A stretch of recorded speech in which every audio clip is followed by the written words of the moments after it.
Olá pessoal, tudo bem? Estamos iniciando a última semana, né, a quarta semana do PET 6, né? E essa semana nós vamos tratar do tema a construção de direitos no Brasil. Como é que foi construído alguns direitos que nós temos hoje, né, no decorrer da história do Brasil, tá? No Brasil e no mundo, né? Então a gente começa sempre com os nossos conceitos, né? Algumas palavras-chave que vocês precisam entender para que a gente entenda esse, esse contexto de direitos, né?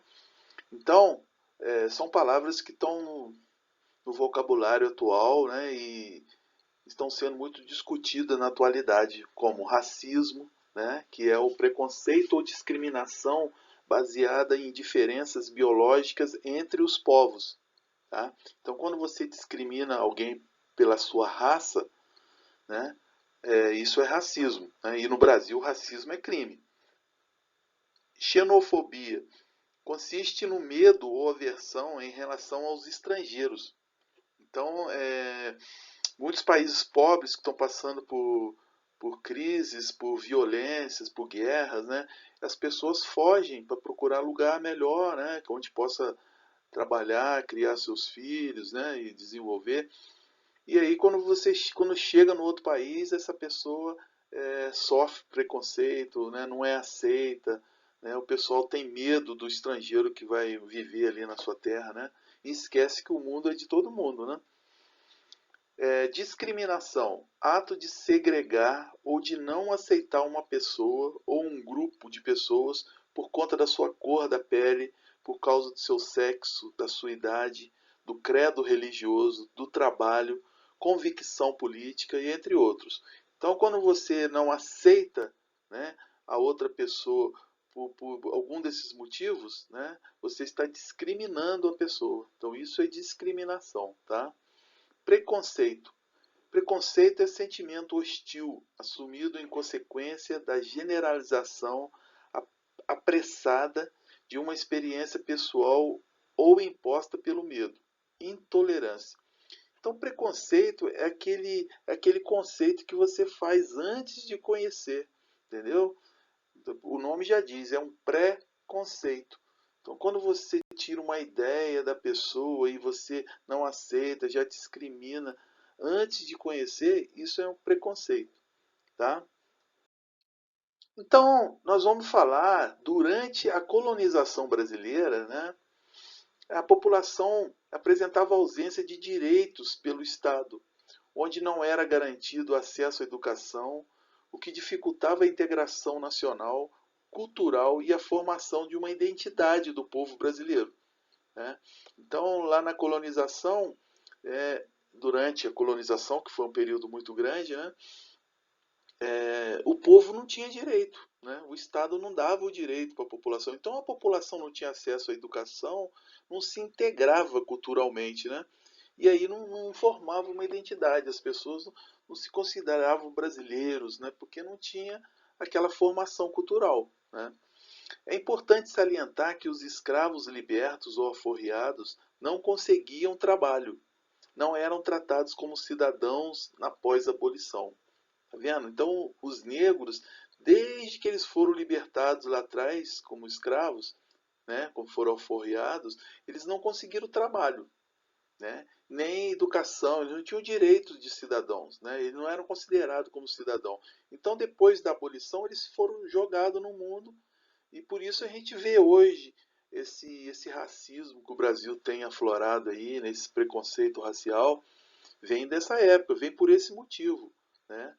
Não se integrou o negro a o ex-escravo à comunidade brasileira. Então o cara não era considerado cidadão.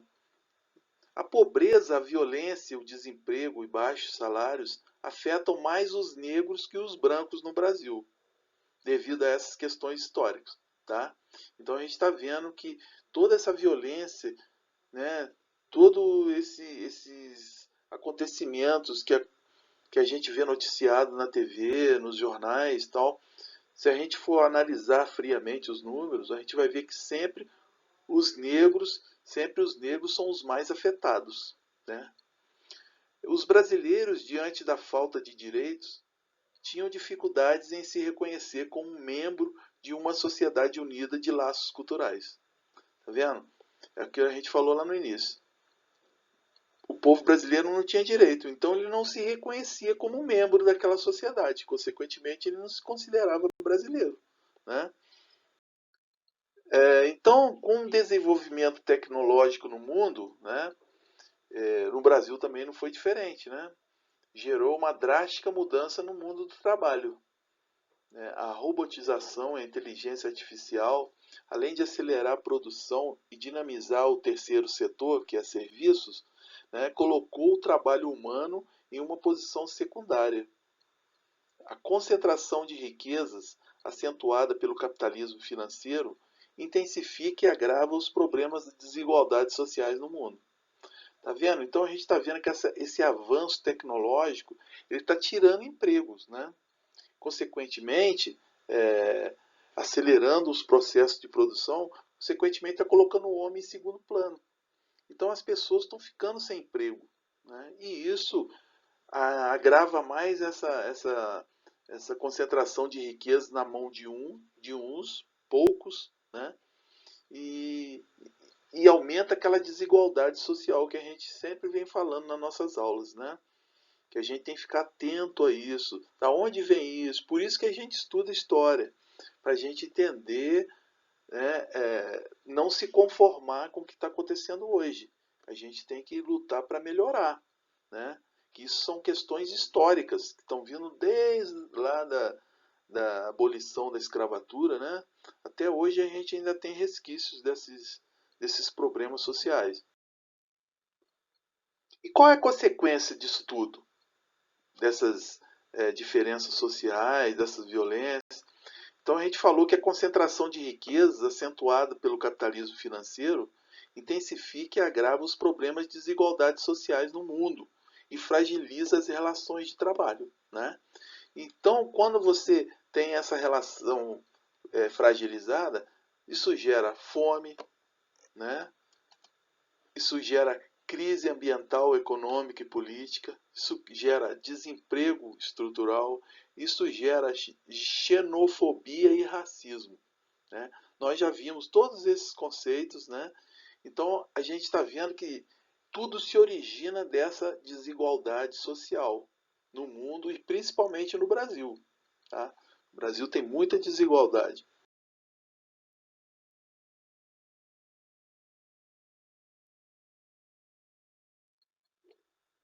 E uma das responsáveis por tudo isso é a globalização.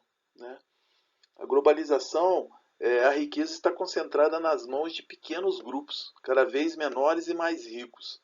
Né? Isso gera uma série de conflitos, polarização social e cultural, né? Vários conflitos, perseguições políticas e religiosas, né? Guerras. Países estão entrando em conflitos por causa dessa diferença, né? Uns poucos países ficando muito ricos e a maioria ficando pobre, né? A xenofobia, o racismo, as crises políticas, sociais e econômicas, isso tudo, isso tudo a globalização faz acelerar, né? Faz acelerar porque na globalização todos estão unidos, todos estão interligados, né? O que acontece num país tem consequência imediata em outros. E aí gera esses conflitos, essas diferenças sociais. Então nós podemos concluir, né, o que disso tudo que a gente falou? No Brasil se fez necessária a criação de políticas afirmativas, com os objetivos de eliminar desigualdades historicamente acumuladas. Tá? Então aqui eu vou dar um exemplo, que nós temos leis para muita coisa. Mas um bom exemplo é o Estatuto da Igualdade Racial, lei especial do Brasil, promulgada em 2010 pelo então presidente Luiz Inácio Lula da Silva. Então, há 10 anos atrás, né, foi criado esse Estatuto da Igualdade Racial, em que trouxe vários benefícios para a população negra, que é a maioria no Brasil, né, por exemplo, cotas nas universidades públicas, cotas nos concursos públicos, né? Para os índios também. Então, essa igualdade racial é muito importante, né? Para que o Brasil se torne um país melhor, mais justo, né? Coisa que a gente não vê hoje em dia, né? Então, pessoal, é só para a gente pensar nesses assuntos, né? Pensar um pouco mais sobre o que fazer para melhorar o nosso dia a dia, o nosso país, o nosso bairro, a nossa cidade, né? Então, todos nós podemos fazer parte, né? Então, eu me despeço por aqui, deixo meus contatos, tá? E vocês sabem que podem contar comigo. Qualquer dúvida pode entrar em contato comigo por esses meios aí, tá? Então aproveitem, não deixem de ler o PET, tem texto, tem filmes lá interessantes sobre esse assunto, tá bom? Então qualquer coisa, podem contar comigo. Bons estudos e fiquem bem.